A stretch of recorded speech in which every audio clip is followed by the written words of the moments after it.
Hi guys, so welcome back.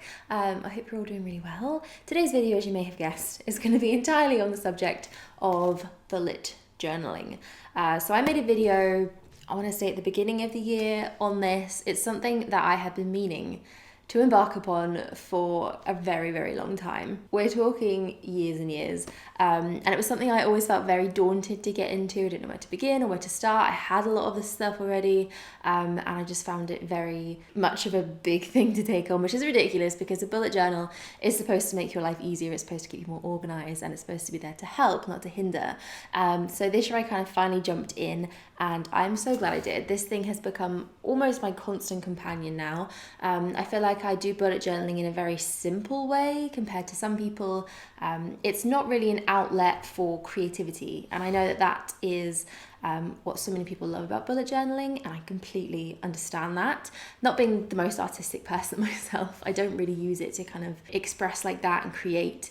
I mainly use it for functionality. So after having this now for nearly 6 months, I kind of wanted to just give you a little overview, show you what I have done and my setup, and kind of how I started, how it changed and evolved, the things that I really didn't need to do and the things that I now love.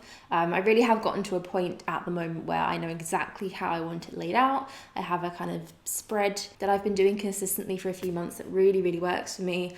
And my main goal with this is just purely productivity. I'm a big list maker and it's very orientated towards that. I really try and keep this as just a place to get all my brain jumble and mess noted down and organized and put into the right place. So I think what I'll do is I will talk you through my year so far in my bullet journal, and then I'm actually going to plan out the month of June with you. So I've kind of gone through and sketched it out roughly.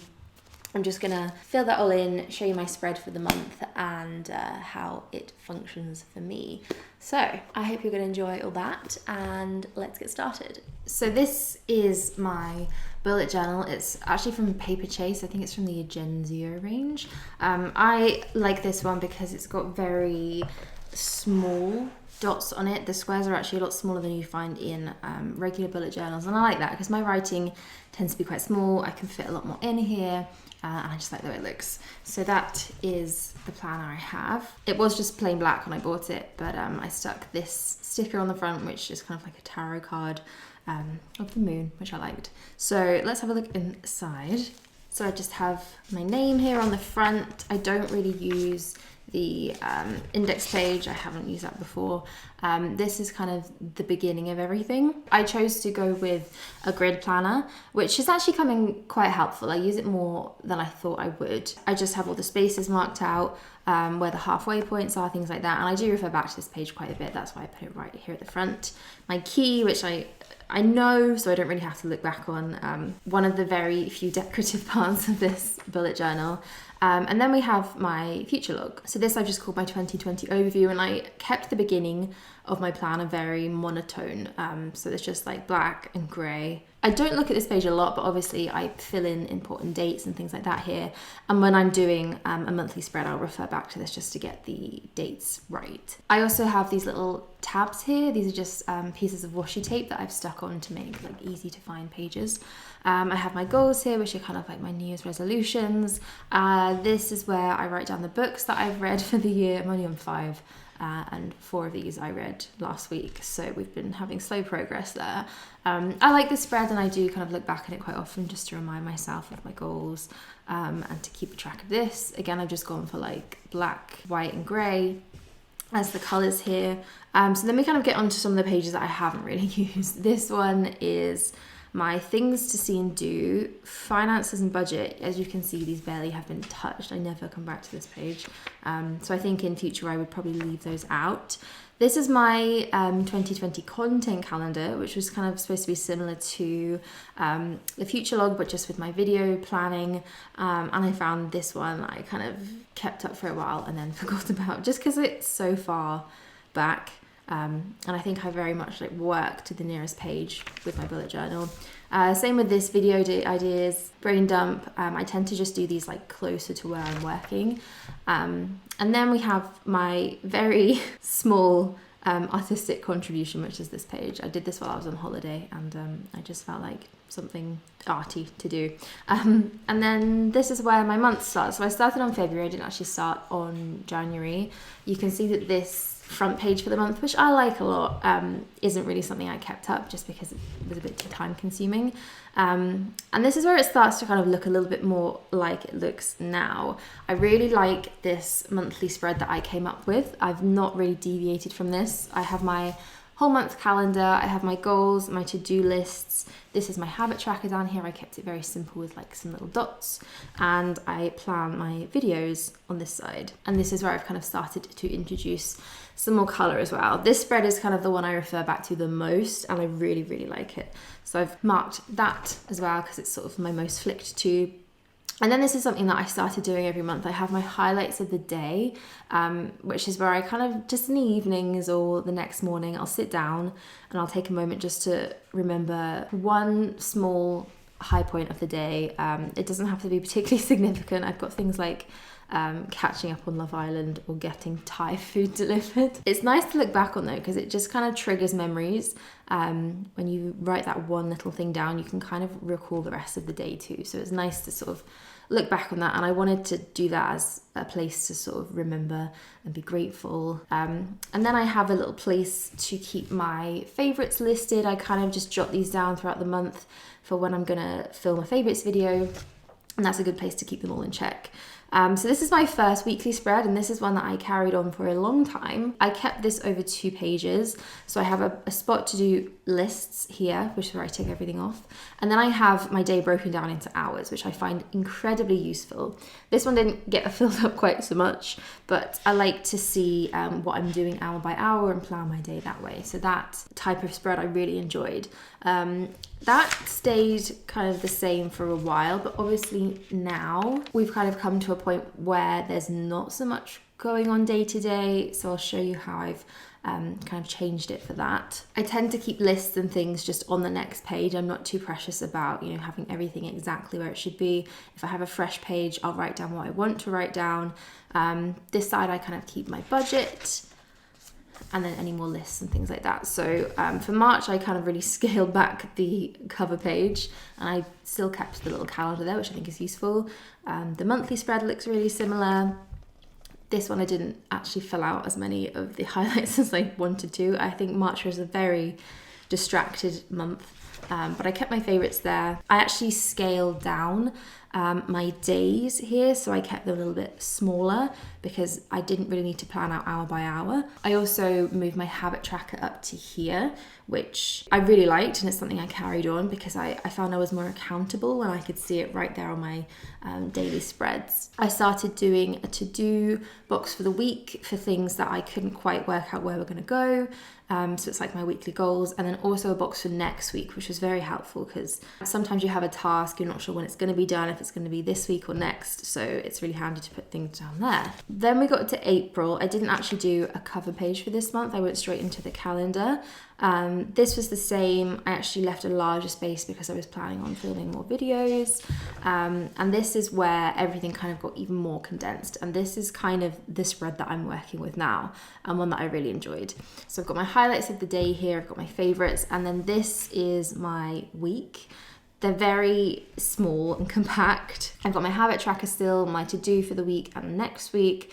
And this I really liked. It was perfect for the situation that we're in now. It's perfect for the amount of space that I needed. So I really ran with this throughout April, and that is how it looks. Again, I've got all my brain dump and my lists just where I want them. I kind of went for a weekly list page and a weekly spread, so they were always together. And then we get to a double week there as well. So coming into May, I did actually do a cover page. I tend to do one if there's space, and then I leave out if there's not. This month I went a little bit more colourful. We have pink going on. So this is where we currently are now, and I've quite enjoyed it. I've still got my highlights, my favourites, and my week exactly the same. List page and then weekly spreads.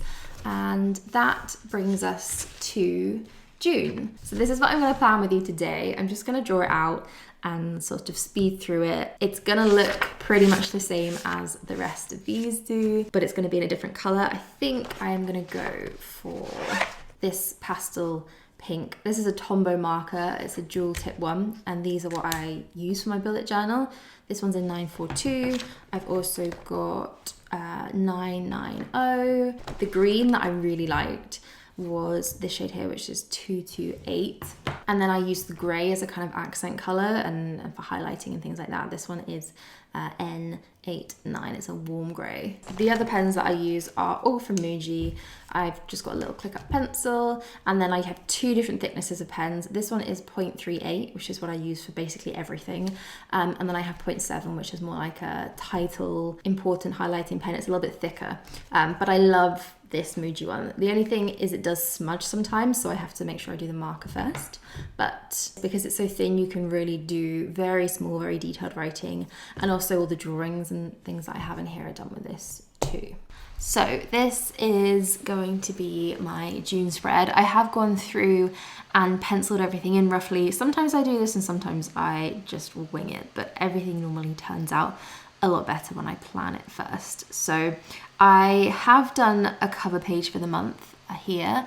I'm just kind of filling in some little doodles. I try and keep a theme going through this. If I want to do something doodly, I'll do like a little leaf or a flower or something.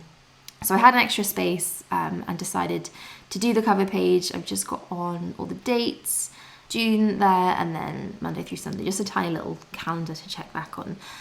So I kind of do all these pages. I have like a process. I'll tend to do the liners first, so the Tombow brush liners. Then I'll mark everything out with the fine liner pen, and then I'll do the thick one if I'm using that. So I'm just doing a title here. This is one of my more fancy titles, which isn't very fancy at all, for the highlight of my day. It's like a faux calligraphy because I just go through and colour in the little downward strokes. And then I've drawn out a box there for my favourites. Normally I would do this page after the full calendar, but I thought I would just chuck it in here instead of wasting a whole page. So I've got the dates there, 1 to 30, and then my June faves there. So this next page is kind of the most important. This is the one I spend the most time planning, and it does have to change depending on the month. So sometimes the boxes will be in completely different places because there's more or less days in the month. Some months have 6 weeks, some have 5. So it always tends to look a little bit different, but generally is just the same. So the main part of this page is the big monthly calendar.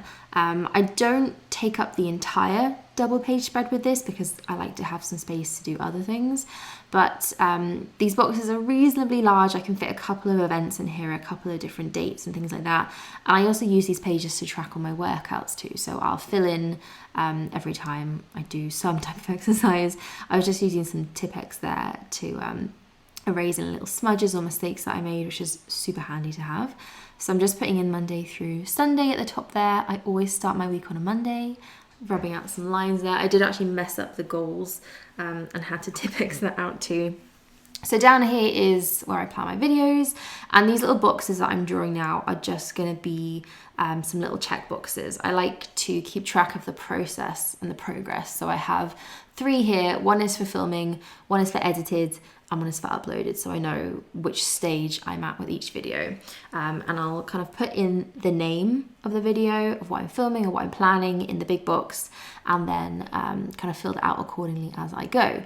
So now I'm using my thicker pen. I tend to save this until last because it can smudge if I kind of move it around. I'm putting in the dates. I've done June up in the top corner.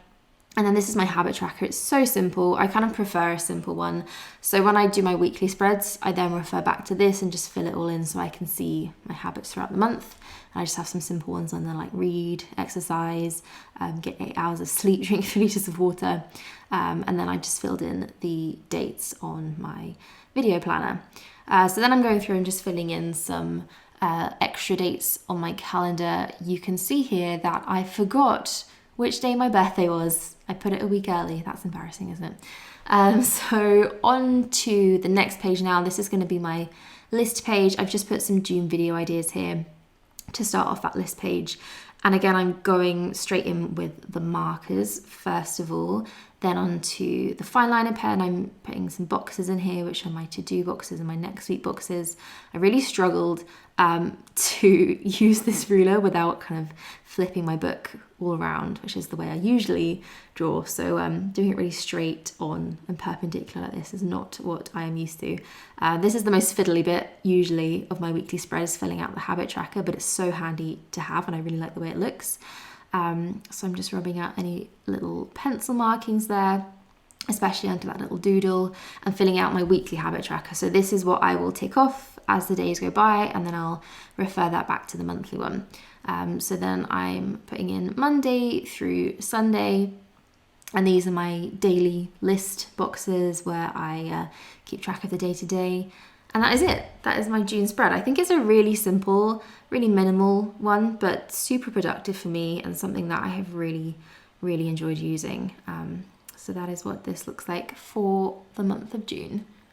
So guys, that is my bullet journal setup. I'm sure it's gonna evolve and change and grow as the months go on, and you know what, I think that's the best thing about bullet journaling, is that it lets you do that, and your setups can be completely different month to month and just cater to you. So if anybody has started bullet journaling because of watching my videos, that makes me feel very, very excited, and I hope it's working out for you. There are so many incredible bullet journal content creators out there, people sharing inspiration and ideas and their beautiful, beautiful books. So there is an absolute wealth of information out there, of which I am one very small fish in a big pond. So thank you so much for watching this, if you've made it all the way to the end. I'll also link up the original video I did if you want to go and see that for comparison too. But that is it from me today. Thank you guys, and I will see you soon.